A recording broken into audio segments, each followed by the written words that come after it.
So China is the big peacemaker as America is the world's terrorist, right? So you remember this, rivals Saudi Arabia and Iran restore ties with China's help. So they're bringing peace to Saudi Arabia and Iran. That's a crazy, big deal. actually. It is. China's now backs the just cause of Palestinian statehood. That's a big deal. President Xi Jinping says China backs the Palestinian struggle for statehood as the Palestinian Authority President Mahmoud Abbas arrived for a 3-day visit. The Palestinian leader was welcomed with full military honors at the Great Hall of the People on Wednesday in Beijing. We are good friends and partners, Xi told Abbas at the start of their meeting. We have always firmly supported the just cause of the Palestinian people to restore their legitimate national rights. Xi made the comments as China stakes out a greater role in the Middle East to edge out the United States' influence there while seeking to facilitate Israeli-Palestinian peace talks. This is unbelievable.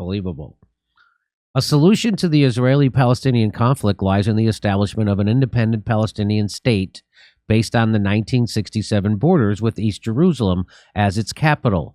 Xi was quoted as saying by Chinese state media, reiterating a 1967 UN Security Council resolution that Israel rejects. So I'll just show you this. This is where Palestine looked like in 1946. This is what it looked like after the UN plan in 1947. This is Israel, that's Palestine. That's what it looked like from 1949 to 1967. That's what it looks like in 2012. There's very little Palestine left, and it's all Israel. Israel's a tiny country, too, so that's like a couple towns in New Jersey. Abbas said his administration was looking forward to strengthening cooperation with China and securing investment. We especially appreciate the Chinese side's commitment to financing a number of development projects presented by Palestine. We wish the speedy dispatch of technical delegations to implement these projects. So China's investing in Palestine. That's what. So the United States goes around, and what we do is we invest in civil war in countries that we want to steal their natural resources. So then they have a civil war, and then we install a coup government, a puppet, and then we steal their natural resources. Whereas China goes around and they actually invest in these countries. They don't do that. They don't cause civil wars. They don't overthrow governments. They don't coup their leaders. What if China gets them to not do anything violent on their side? That'll screw up Israel. That will. I mean, that would be a disaster for... That'd be a disaster if they got them to not do anything violent on their end. Beijing has long maintained diplomatic ties with the Palestinian Authority, and since Abbas' last visit in 2017 has talked up its ability to mediate the Israeli-Palestinian conflict. Israel's Palestinian peace negotiations have been stalled since 2014. Beijing has sought to bolster its influence in the Middle East, helping broker a rapprochement between Saudi Arabia, that's how you're supposed to say it, right?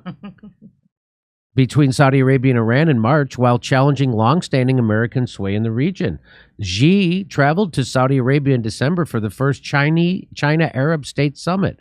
He also met Abbas and promised to work for an early, just, and durable solution to the Palestinian issue. Iranian President Raisi, meanwhile, was in Beijing in February, the first Iranian leader to visit China in 30 years. Him.com says this is a big deal. China welcomes Palestinian President Abbas to announce a strategic partnership. Xi Jinping wants to repair the damage the U.S. and Israel have done. China is bringing peace to the Middle East. Fascinating time. #BRICS. By giving the Palestinian delegation such a warm welcome and announcing China-Palestine strategic partnership, the Chinese government has sent a clear message that can be perceived as follows. To Palestinians, we support your just cause. To Arabs, we are aligned with your vision for your region and support you and your core issues. To Muslims, we are allies despite the petty and futile attempts to portray us otherwise. And to the world, we are on the side of justice. To Europe, you have been unfair to the Palestinians, and you owe them a lot for the tragedy you have created in Palestine. And to the United States administration, you aren't qualified to be the only arbiter on Palestine. And to the Zionists, we are not sure about your future. Whoa, that's saying a lot. This guy says after mediating peace between Iran and Saudi Arabia, China is working on mediating peace between Israel and Palestine. Middle East has become the main theater of competition between China and the U.S. Saudi Arabia pours cold water on normalizing with Israel.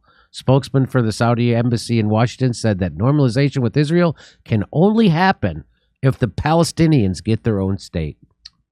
Wow, that I thought they were cool with Israel for a long time. So this is called a two-state solution that everybody wants now. I always thought that we could only get a one-state solution because Israel, if you go back to this, Israel's not going to give back land and shit. Those people who settled in Palestine and stuff, they're not going to leave, I don't think. Right. No, they're not. And so that's why Israel tries to, that's why a two-state, you're not going to kick those people. That's why a two-state solution is going to be so difficult. And that's why other people had called for, I think, I'm not an expert on this. Well, also looking at this, the thing of like, because, you know, I dated an Israeli girl for 10 years. The thing that they say is there's like a breeding competition between the Arabs and the Israelis. Like, oh, yeah? Yeah, that's why they have a birthright trip. She told me she went on this, it's called Birthright. They send Jews from here to go to Israel. Oh, really? It's a Hasidic group that does it. Okay. And they try to, and the goal is to try to get you to hook up with somebody so maybe you get pregnant. Ah, okay. Because they're like, but I'm looking at this land, I'm like, they're not outbreed. This is all like nonsense.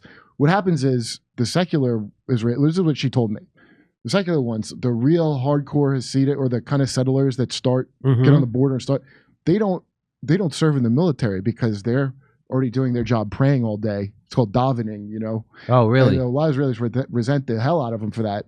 Oh, okay. Because they start this shit, and then they're not the ones in the IDF who have to go act as police/soldiers, and also they have too much power in the government.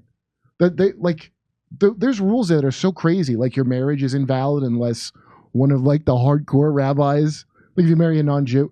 There's a lot of like politics that I wouldn't have known about, unless, but just knowing people from there. But that thing of like they're going to outbreed them. How are they going to do that with that little? I know. I don't know either. Hey, come see us live on tour. We'll be in Bakersfield, Baltimore, San Francisco, Huntington Beach, Rosemont, and Chicago, Las Vegas, Salt Lake City, New York City, Pottstown, Pennsylvania, Stamford, Connecticut, and more.